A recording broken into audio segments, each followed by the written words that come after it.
Okay, so with transformations, there's kind of two things we're going to look at today. Transforming a point, left, right, up, and down, and then transforming a function, a graph. Okay, so let's just look at transforming a point. So think about this. There's ways I can move. I can move a graph left and right, and I can move a graph up and down. Okay, so think, if I'm moving a graph left and right, what value would be changing? The x, right, the x value is going to change when I move left and right, when I move horizontally. When I move up and down, vertically, what's going to change? The y value. Good. Okay. So if my point's 2, 5, and I'm moving left 3 units, which one's going to change, the x or y? The x. And what's going to change with the x? Am I going to add 3 or subtract 3? You're going to subtract 3 because to the left means get smaller. So I would subtract 3. So my new point would be negative 1, 5.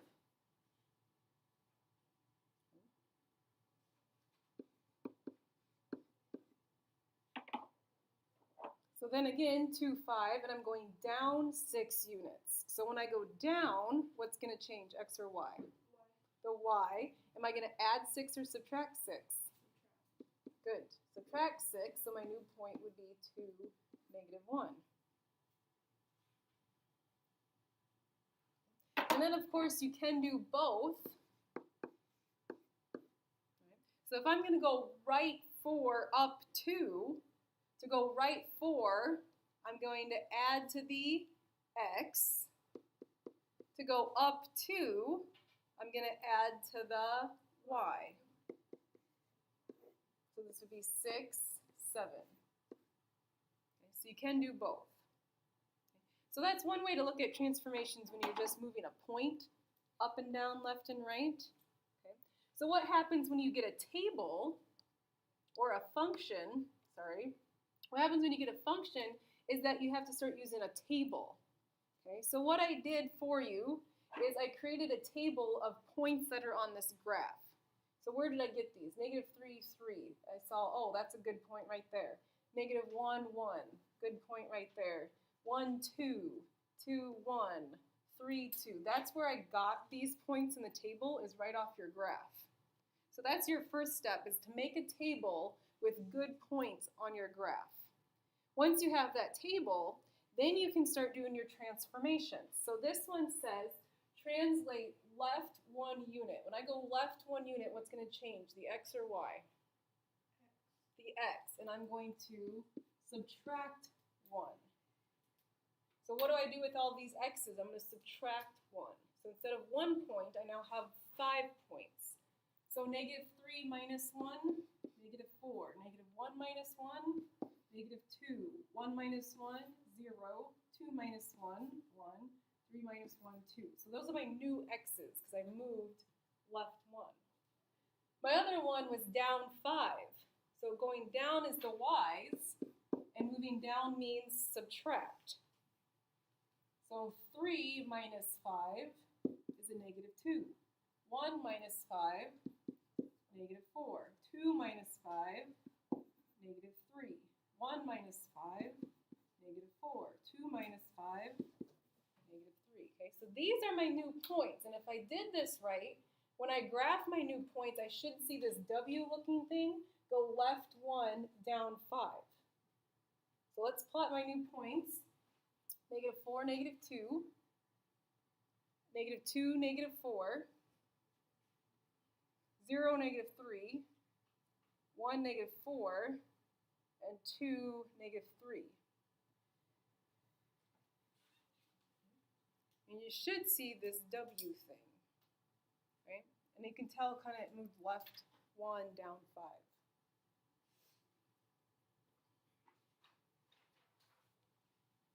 Okay? So if you look at the next one says to do a vertical stretch. Okay, everyone got that? Do a vertical stretch of 3 halves. So I go back to my original points, right? So you need to go back onto your notes, right, and your original points from my original function. Again, are -3, -1, 1, 2, 3. My y's are 3, 1, 2, 1, 2. Okay, so my original points, but I want to do a vertical stretch of 3/2. So think, vertical stretch, what's going to change, the x or y? The y. And vertical stretches and compressions, or horizontal stretches and compressions, mean multiply. So since I'm doing a vertical stretch of 3/2, my y's are going to get multiplied by 3/2. Or you could do 1.5, right? If you're using a calculator, you can do 1.5, that's fine. So now you take each of these y's to get your new points times 3/2. So 3 times 3/2 is 9/2, which would be 4.5. 1 times 3/2 is 3/2, 1.5. 2 times 3/2 is 3. 1 times 3/2 again is 1.5. And 2 times 3/2 is 3. Okay, so you're just taking everything times 3/2 or 1.5, because sometimes it's easier to graph the decimal than the fraction. And then you'll graph these new points. And what should happen is your graph should look stretched like this. So -3, 4.5. -1, 1.5. 1, 3. 2, 1.5. And 3, 3. So you still have a W looking thing, but it got stretched just ever so slightly.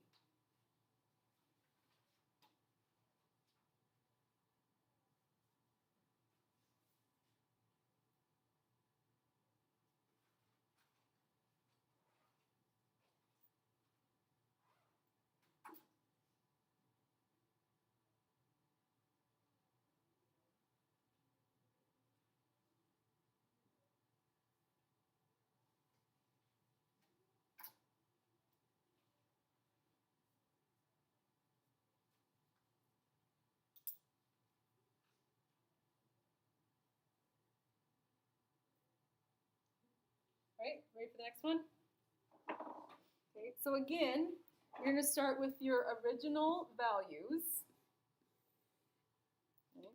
So again, I have -3, -1, 1, 2, 3, 3, 1, 2, 1, 2.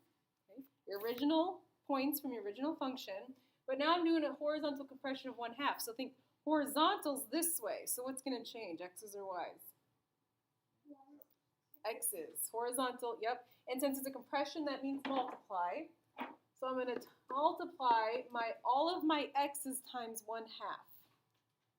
Horizontal means x's and compression means multiply. So -3 times 1/2. What's half of -3? -1.5. Half of -1 would be -1/2. Half times 1 is half. 2 times 1/2 is 1. 3 times 1/2 is 1.5. So you take all your x's times 1/2, or times 0.5. If you're using a calculator, that's fine, times 0.5. And then I would graph those new points. So I'd have -1.5, -3. Oh, not -3, +3. -1.53. -1/2, 1. 1/2, 2. 1, 1. And 1.52. So what happens is you get this W still, but you should see that horizontal compression made it really small. It made it half the size.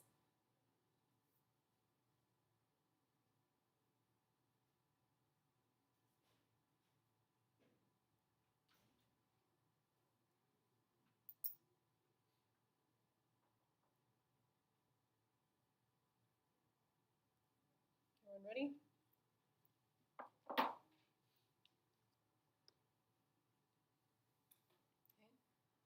A couple of things to talk about this last one is reflections.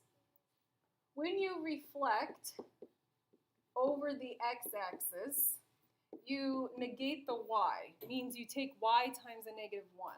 Because think about it, if I have a point here and I'm going over the x-axis, my x's stay the same. I'm not moving left and right. My y is changing. And then if I reflect over the y, your x gets negated, right? If I have a point here and I'm reflecting over the y, I'm not moving up and down, I'm moving that x value. Okay, so it's kind of opposite. If I reflect over the x, it's the y that gets multiplied by negative 1. If I reflect over the y, it's the x that gets multiplied by negative 1. So again, you're going to start with your original points. Negative 3, negative 1, 1, 2, 3, 3, negative 1. Nope, why did I put negative 1? 3, 1. 2, 1, 2. Okay. So since I'm reflecting over the x-axis, what does that mean? That means all of my y's are getting negated. That means I'm taking all of my y's times a negative 1. So all of these times a negative 1 will just make them basically all negative. If I had a negative value here, it would become positive. And then you graph those. Negative 3, negative 3, negative 1, negative 1, 1, negative 2, 2, negative 1, and 3, negative 2. And what you should notice is that your W-looking thing now became an M-looking thing. And think about that. If I have a W and I reflect it like this, flip a W upside down, it's going to make an M. So it's one way to check yourself, like, does that look right?